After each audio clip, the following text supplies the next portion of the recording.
Hello, welcome. I hope you're doing really well today. First of all, I wanted to apologize for disappearing. I actually intended to take a small break to settle in my new Hobonichi Weeks and to explore it a little bit more. But when I was ready to talk about it, I managed to catch a cold, and it was a bad one. I've been very sick this week, so I had to wait until I'm better and when my voice comes back to film this. But now I'm better, and here we are, and I'm very excited to talk about my Hobonichi Weeks and show it, obviously, because I feel like I've made some big discoveries here.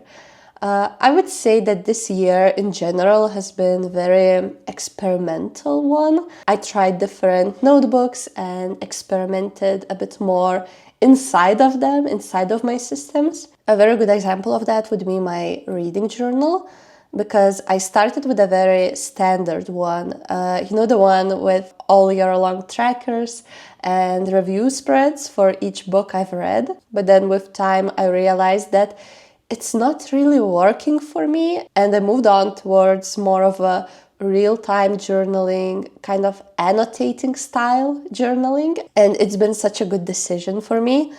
And I feel like something similar started happening in my other type of journaling. So I've been into planning and journaling for the past almost 10 years. I've spent the majority of those in bullet journals, and I've only started using dated planners in the past year and a half, maybe 2 years, so I'm pretty new in that area. But no matter in which system I was, whether it would be bullet journaling or dated planning, I feel like I've been approaching it the same way, and I would describe that way as very organized, tidy. Everything had their own places. Let me take. I have a good example. So this is my Sterling Ink Common Planner. It's from this year. I started my year with this. And as you can see, like my to-do lists always had their own place. My memory keeping. If I wanted to do some long form journaling, like Dear Diary type of journaling, I would use a separate notebook for that. And then if I had some thoughts about the book that I'm reading, I would write them in my book journal. So everything was separated, tidy, and I don't know, this year it really started feeling too cold, too curated. I do love how these pages look like, but at the same time, it feels a bit like highlights reel. Like in social media when you only post the good stuff, the cool stuff, and it's not really your life, at least not entirely. And I feel like I've been closer to where I want to be in my journaling with these cheap spiral-bound notebooks that I tried this year also. This feels like a better representation of my real life because I was journaling in it real time. I absolutely love flipping through these notebooks. I don't know, I just built an emotional bond with those. But back then, I remember running into two problems.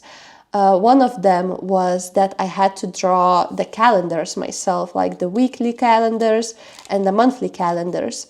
And since these notebooks only fit like 2.5, maybe 3 months, I would have to change those often, and then my planning would be very scattered throughout different notebooks because I don't use any digital tools. This is the only thing I use to plan my life. That was problem number one.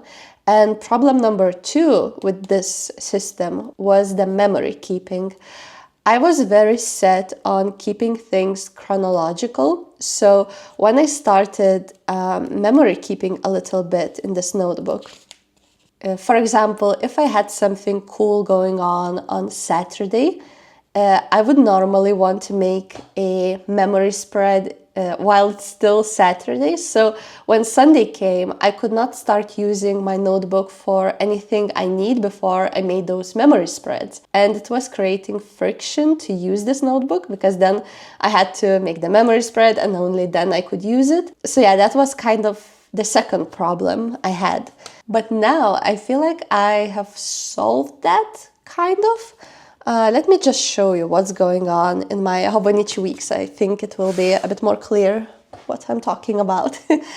So yeah, this is the Hobonichi Weeks you saw me unboxing in my previous video.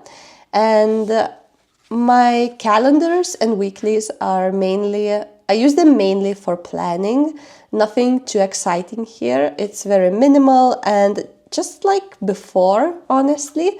And I don't really need it to be anything else because this is what works for me planning wise. I love having my monthly calendars, and these ones are a very good size because I managed to fit everything I need in them.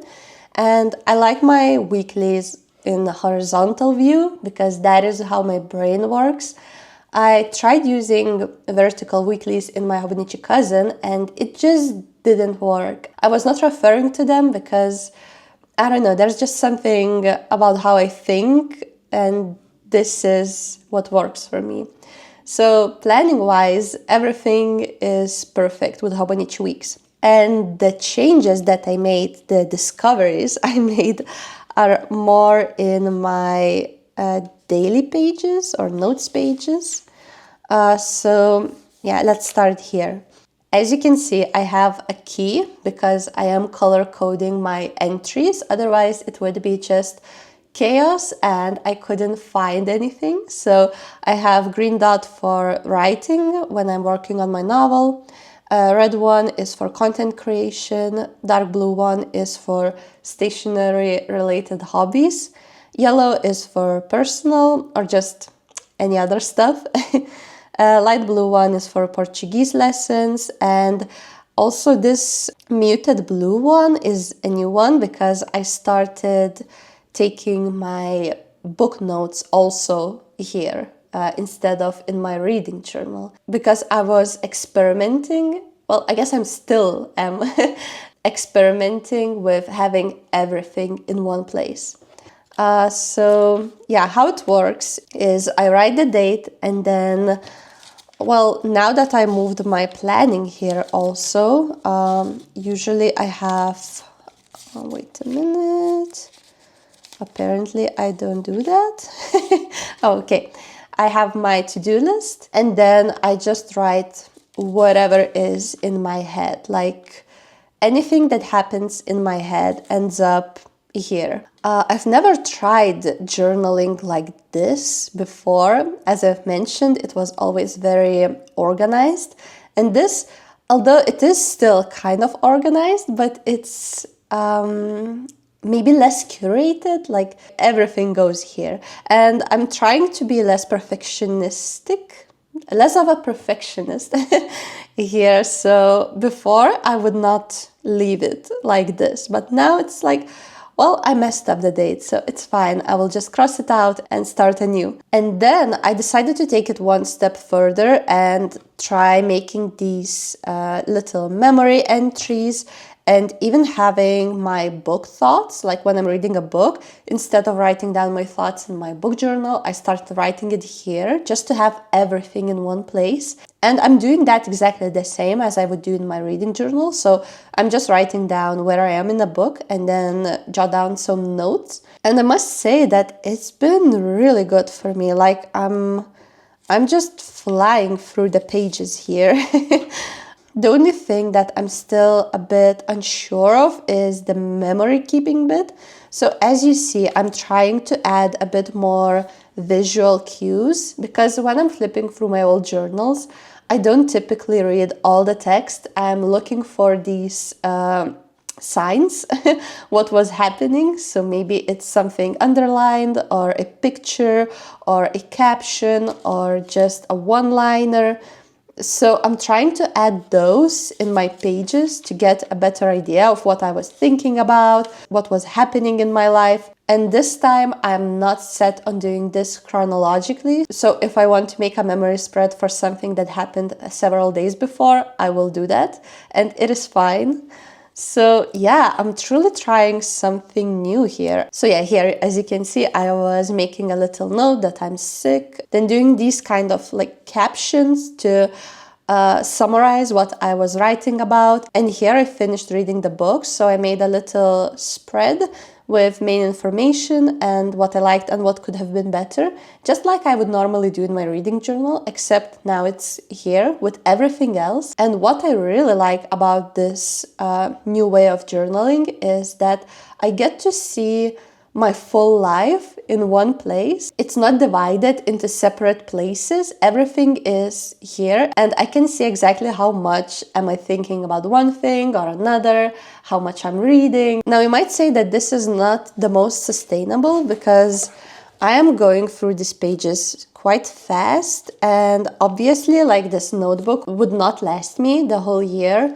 So I actually started thinking about it for the next year because I'm still experimenting with this new system. It's very new to me. So when I started thinking about how I will not have enough space like for the whole year in this notebook, I noticed that I started saving pages, like not using them as much as I would like, and I didn't like that. Ideally, I would like to use as many pages as I can because that really sparks my creativity. The more I write, the more I journal, the more ideas I get. So yeah, ideally, I would not want to restrict myself to using like just 1 page per day or something like that. So I started thinking of solutions for this problem, and I have several, and I will probably be experimenting with them in August because, as you know, September is the month that new planners are being released, and by then I would like to know where I am with my system. And if you're worried about my Hobonichi cousin, I am actually still using it. I put it here for that reason, to show you. I'm still up to date, but now I'm using it more for memory keeping instead of planning. So I'm making these memory spreads, but this is more like just for fun when I have time and I want to play with my stationery. So then I make these spreads, and I hope to continue doing that to keep up with it as much as I can. Yeah, for now, this is my memory book, and it's still in my life. Just in a different way. And yeah, I think I will do a flip through of this, maybe in my next video. But for now, I'm just really enjoying this new discovery, this new way of journaling. It is very stress-free, just like letting myself write whatever I want and not stressing over like, oh, maybe it's too much journaling. What if I use up too many pages? And what if it doesn't look good when I write too much without any decorations? So yeah, that is where I am with my system now. I hope you enjoyed watching this video. If you did, give it a big thumbs up, and I will see you in my next one. Bye!